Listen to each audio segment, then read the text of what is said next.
Hello दोस्तों, कैसे हो आप सब। आज के वीडियो में लेकर आ रहा हूँ कि CMX का बेसिक कोर्स आप कैसे कर सकते हैं और सीख भी सकते हैं साथ ही साथ। जैसे नए स्टूडेंट्स हैं, नए कैंडिडेट्स हैं, तो जैसे नए नए जॉब पे जाते हैं तो उनको CMX के बारे में नहीं पता होता है, तो उनके लिए बेसिक कोर्स है। तो स्टार्ट करते हैं हम सब। जैसे कि आप ये देख रहे हैं कि ये मेरा फ्रंट पेज खुला हुआ है। मैंने एक फर्म ओपन कर ली है जो कि शर्मा फर्नीचर के नाम से है। अब हम क्या करेंगे, जो स्टार्ट करेंगे हम सीधा परचेज इनवॉइस से। ये देखो, ये मेरे को एक परचेज इनवॉइस आया टेक ग्रुप प्लस से। तो ये मेरी दिल्ली की पार्टी है, ठीक है। इन्होंने मेरे को इनवॉइस भेजा है LED लाइट्स और बल्ब का, इन क्वांटिटी के हिसाब से, और जो पर प्राइस है उन्होंने ये भेजा है। आप देखो, बल्ब भी डज़न के हिसाब से, एक डज़न का 2300 रुपये करके भेजा हुआ है। अब ये टोटल कुछ समथिंग इस तरीके के हिसाब से देखो, प्लस इस पे 12% टैक्स भी लगा हुआ है। अब हम एंटर कर लेते हैं। तो पहले, सबसे पहले मैं इनवॉइस नंबर डाल लेता हूँ इस पे। फिर उसके बाद इनवॉइस डेट चेक कर लेता हूँ। इनवॉइस डेट बिल डेट से सेम था, तो मैंने चेंज नहीं किया। अब यहाँ मैंने ऑलरेडी ही पार्टी मैंने क्रिएट कर रखा था। अगर आपको पार्टी अगर आपने क्रिएट नहीं की है तो मेरे नेक्स्ट वीडियो में आप चेक कर सकते हैं कि आप अपनी पार्टी कैसे क्रिएट कर सकते हैं। अब मैं चेक कर लेता हूँ कि मेरी क्या क्या आइटम थी। देखो, मेरी एक LED लाइट्स और बल्ब है।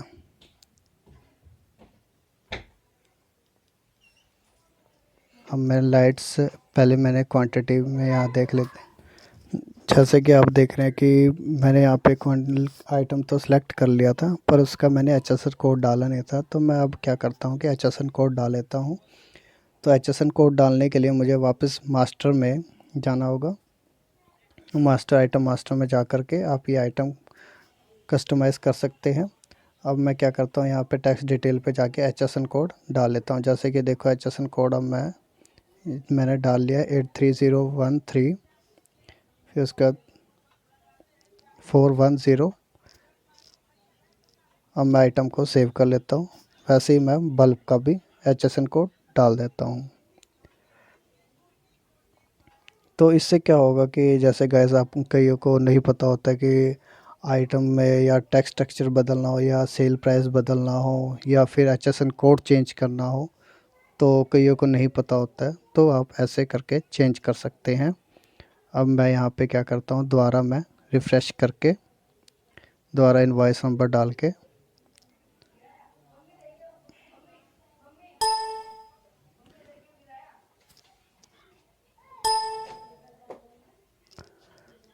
मैंने आइटम सेलेक्ट कर लिया है। अब देखो, यहाँ पे HSN कोड शो हो रहा है। और फिर उसके बाद मैंने नेक्स्ट आइटम बल्ब ले लिया।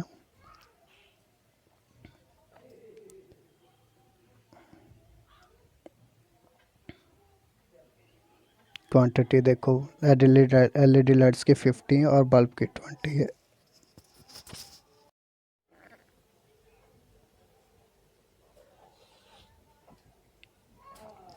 रेट भी मैं साथ ही साथ डाल लेता हूँ, जो 500 और डज़न का 2300।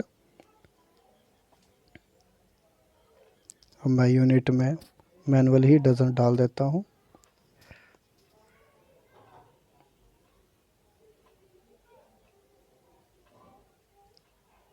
जैसे कि आप नीचे देखो, मेरी वैल्यू 71,000 आ रहा है, पर यहाँ पे लेस डिस्काउंट भी दिया हुआ है 20%। अब हम क्या करेंगे, लेस वाले कॉलम में हम डिस्काउंट लिख लेंगे।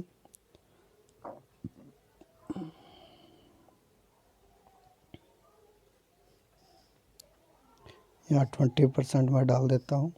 अब यहाँ ऑटोमेटिक ही वैल्यू शो हो जाएगा कि 20%।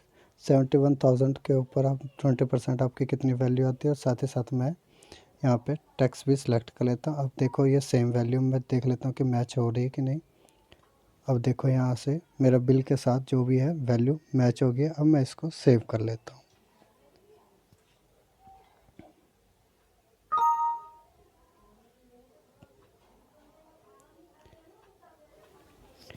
अब हम क्या करेंगे कि लेजर ओपन करके पार्टी का चेक कर लेंगे, पार्टी के अकाउंट में कि अमाउंट स्टैंड कर रही हैं कि नहीं कर रही हैं।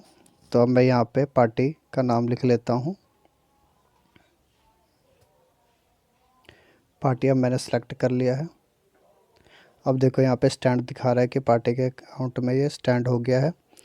अब हम क्या करेंगे, साथ ही साथ अब हम स्टॉक भी चेक कर लेते हैं स्टॉक हमारा क्या दिखा रहा है। अब हम जाएंगे स्टॉक लेजर में। देखो अब मैं दोनों आइटम में सेलेक्ट कर लेता हूँ डिस्प्ले। अब देखो रिसिप्ट मेरी एक 20 दिखा रहा है और जो एलईडी लाइट्स है वो 50 पीसेस दिखा रहे हैं। तो ये मेरा अकाउंट और जो लेजर है दोनों ही सही तरीके से चढ़ चुका है। अब हम क्या करेंगे कि ट्रांजैक्शन पे जा कर के द्वारा अब हम क्रिएट सेल इनवॉइस करेंगे, क्योंकि अब मैंने ख़रीदा है, अब तो मेरे को बेचना भी है, इनकम तो करनी ही है। तो अब मैं थोड़ा कैश पे पहले मैं बिल भेज देता हूँ रिटेल काउंटर। कैश हमेशा रिटेल काउंटर के लिए ही होता है। अब जो काउंटर पे आया था बंदे, उसने कहा कि इनवॉइस पे मेरा नाम भी ज़रूर डाल दें। तो मैंने आकाश यहाँ पे टाइप कर लिया और वो क्या कहता है कि एलईडी लाइट्स मुझे 5 पीसेस दे दो। अब 5 पीसेस का मैं अमाउंट डाल लेता हूँ जो जिस अमाउंट में मेरे को बेचना है।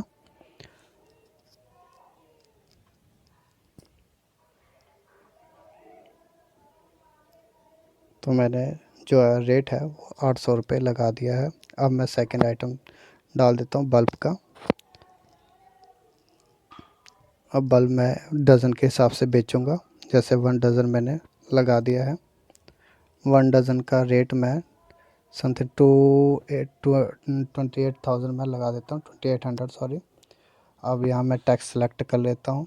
आप हमेशा याद रखें जिस आइटम का आप जीएसटी टैक्स इनपुट करते हैं, चाहे वो कोई 8%, चाहे आप 12% पे, 18% पे, या फिर आप 28% पे आप अगर इनपुट लेते हैं तो आपको आउटपुट भी उतना ही लगाना है उस आइटम पे।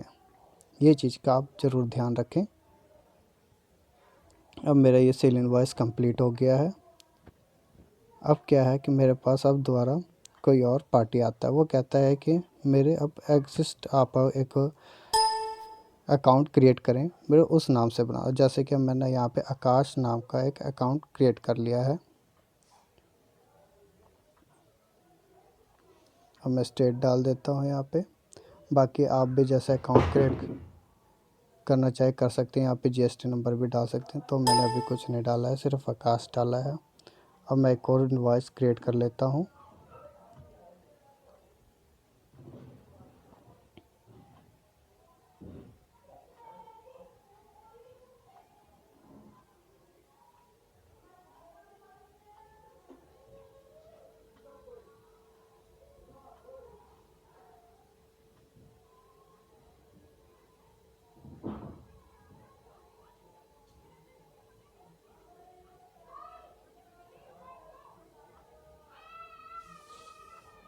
अब ये मेरा सेकंड इनवॉइस भी सेव हो गया है। अब मैं अपनी टोटल सेल देख लेता हूँ कि मेरी सेल कितनी हुई है। अब यहाँ मैं चेक कर लेता हूँ। आकाश का एक सिलेक्ट कर लिया है। अब देखो आकाश, जो मैंने आकाश को सामान दिया है वो 7,616 रुपये का मैंने आकाश को सामान दिया है।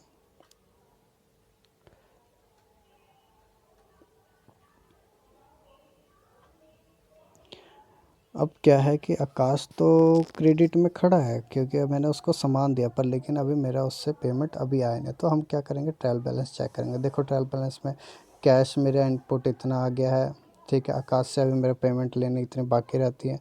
टेक ग्रुप प्लस को अभी पेमेंट इतनी देनी बाकी रहती है। बाकी CGST वैल्यू और SGST IGST वैल्यू हमारी इतनी इतनी। ये हमारा ट्रायल बैलेंस ऐसे चेक कर सकते हैं कि आपके क्या स्टैंड रहता है पेमेंट है, किससे लेना किससे देना। ये यहाँ से आपको डायरेक्ट पता चल सकता है। ये हमारे ट्रायल बैलेंस है। ट्रायल बैलेंस में याद रखें कि नीचे हमेशा भी कभी डिफरेंस ना आना चाहिए। अगर डिफरेंस आ रहा है तो आपका कहीं ना कहीं ज़रूर मिस्टेक हो रहा होगा। तो जैसे यहाँ देखो अभी ग्रैंड टोटल के नीचे मेरा कोई भी डिफरेंस नहीं है।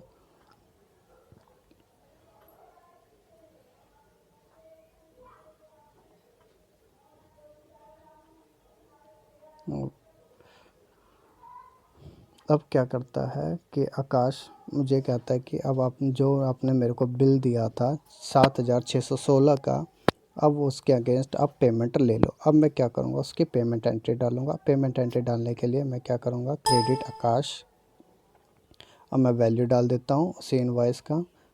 ठीक है, आप नरेशन में कुछ भी डाल सकते हैं, वैसे मैं नरेशन में जैसे कैश रिसीव्ड मैंने डाल दिया है। अब यहाँ डेबिट में मैं कैश अकाउंट सेलेक्ट कर लेता हूँ। ये है कि जो आपके पास कैश आ रहा है, जिस पार्टी के अगेंस्ट आपका कैश आ रहा है, तो वो आपने इस तरीके के हिसाब से अपनी एंट्री डालनी है। बाकी आप नरेशन में जैसा आपको अच्छा लगता है आप वैसा डाल सकते हैं, ऐसा नहीं है जैसा मैंने सेम डाला वैसे ही आप डालें। अब दोबारा चेक कर लेते हैं हम आकाश का अकाउंट। अब देखो अब कैश मेरे पास क्या है, अब मेरे पास कैश जो आ गया है मेरे अकाउंट में 15,232 रुपये मेरे आ गए हैं। अब कैश तो मेरे पास आ गया। अब जिस पार्टी से मैंने सामान लिया था, अब वो पार्टी कहती है कि भाई मुझे भी तो पैसे दे दो, आपने मुझसे उधार सामान लिया था। तो अब मैं क्या करूँगा, अब पार्टी को मैंने क्या करना, कैश तो मैं दे नहीं सकता, तो 50,000 से ऊपर का था सामान। तो अब क्या करेंगे हम कि चेक काटेंगे। चेक काटने के लिए हमें पहले बैंक बैलेंस बनाना पड़ेगा। बैंक बैलेंस में पहले मैं यहाँ पे अपना बैंक का नाम डाल लेता हूँ। जैसे मेरा SBI है तो स्टेट बैंक ऑफ इंडिया मैं यहाँ टाइप कर लेता हूँ। मैंने सेव कर लिया। अब अकाउंट तो सेव कर लिया है, पर लेकिन उसमें पैसे भी डालना ज़रूरी है। तो अब हम पैसे डालने के लिए मैं यहाँ वाउचर डाल लेता हूँ। तो अब जैसे कि मैंने डिपॉज़िट कराया है यहाँ पे SBI में, मैंने कुछ कैश डिपॉज़िट कराया तो उसकी एंट्री ऐसे डाल सकते हैं, चाहे debit state bank of India. अब मैं यहाँ कुछ 15,000 रुपये मैं जमा करा लेता हूँ अपने बैंक में, ताकि पार्टी को चेक भी तो काट के देना है। अब अगर अकाउंट में पैसे ही ना हो तो वो तो बाउंस हो सकता है ना। तो अब मैं क्या करूँगा, कैश डिपॉज़िट पहले मैं बैंक में कराऊँगा। अब जैसे मैंने इस तरीके से एंट्री डाल ली है, आप चेक कर सकते हैं। आप भी अगर डालना चाहे तो पहले आप ये देख लें, आप भी इसी तरीके से डालें एंट्री बैंक की। अब मैंने कैश डिपॉज़िट करा दिया है। अब क्या करता हूँ, मैं लेजर पे जाके दोबारा अपना state bank of India select करता हूँ। अब देखो जैसे कैश मैंने सेलेक्ट कर लिया है, स्टेट बैंक ऑफ इंडिया भी सिलेक्ट कर लिया है। अब देखो जैसे मेरा पहले क्या हुआ था कि कैश मेरा सेल हुआ था कुछ 7,616 का। ठीक है, फिर मेरे पास कैश रिसीव्ड भी आया 7,616 का, आकाश का ही। अब यहाँ देखो मेरे पास दो कैश तो खड़े हो गए। अब यहाँ पे 15,000 की आप एंट्री भी देख रहे हैं जो कि मैंने कैश डिपॉजिट कराया स्टेट बैंक ऑफ इंडिया में। यहाँ तक तो हमारा कंप्लीट हो गया है कि हमने परचेज इनवॉइस क्या कितना चढ़ाया, ठीक है ना, सेल इनवॉइस कैसे कराया, पार्टी के अकाउंट में कितना स्टैंड कर रहा था और पार्टी को हमने पेमेंट कैसे ली, पार्टी की एंट्री कैसे। अब हम क्या करेंगे, अब हम देखेंगे कि हमारा जो टैक्स पेबल है वो कितना बनता है। तो हम GST पे जाके GST रेजिस्टेंस सिस्टम पे सिलेक्ट करेंगे। अब यहाँ देखो मैं जाऊँगा लायबिलिटीज़ एक्सेस में। तो आप ये देखो जो नीचे आ रहा है बैलेंस एक्सेस, यानी कि मेरा अभी बैलेंस एक्सेस खड़ा है, यानी कि मेरे पास अभी इनपुट है, मुझे आउटपुट नहीं है मेरे को अभी, यानी कि टैक्स पे करना ही नहीं है। अभी मेरा इनपुट जो है 5,184 रुपये अभी मेरा खड़ा है। तो यानी कि अभी मुझे सरकार को कोई भी पे नहीं करना है, क्योंकि मैंने जो माल जो परचेज़ किया था, जो प्रोडक्ट परचेज़ किया था, वो मैंने इनपुट वैल्यू थी 6,816 की, और मैंने कम अभी जो सेल की है उसकी जो टैक्स सेल बनता है वो 816, यानी CGST भी 816, SGST भी 816 बनता है। तो अभी भी मेरे अकाउंट में अभी 5,184 रुपये खड़े हैं। तो अब तो पेबल नहीं बनता है, तो अब भाई हम एग्ज़िट कर लेते हैं।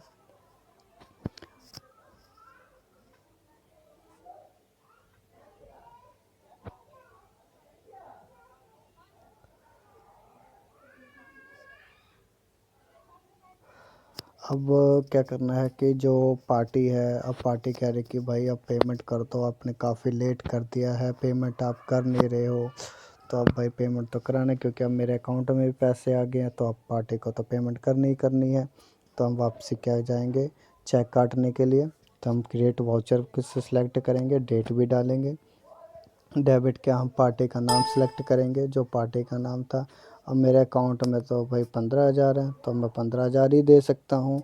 अब क्या करेंगे, चेक नंबर मैं यहाँ डाल लेता हूँ कि जो मेरा चेक नंबर था। अब देखो चेक बुक में मेरा ये नंबर था, स्टेट बैंक ऑफ इंडिया हम सेलेक्ट कर लेंगे। पक्का आप हमेशा ये डेबिट क्रेडिट का ज़रूर ध्यान दें क्योंकि डेबिट क्रेडिट अगर आप ध्यान नहीं देंगे तो आपका बैलेंस गलत हो सकता है, आपकी एंट्री गलत हो सकती है। तो इस तरीके से आप ध्यान दें। अब मैं एग्ज़िट कर लेता हूँ। अब देखो यहाँ पे दोबारा लेजर पे जाएंगे। अब पार्टी का हम लेजर चेक कर लेंगे दोबारा।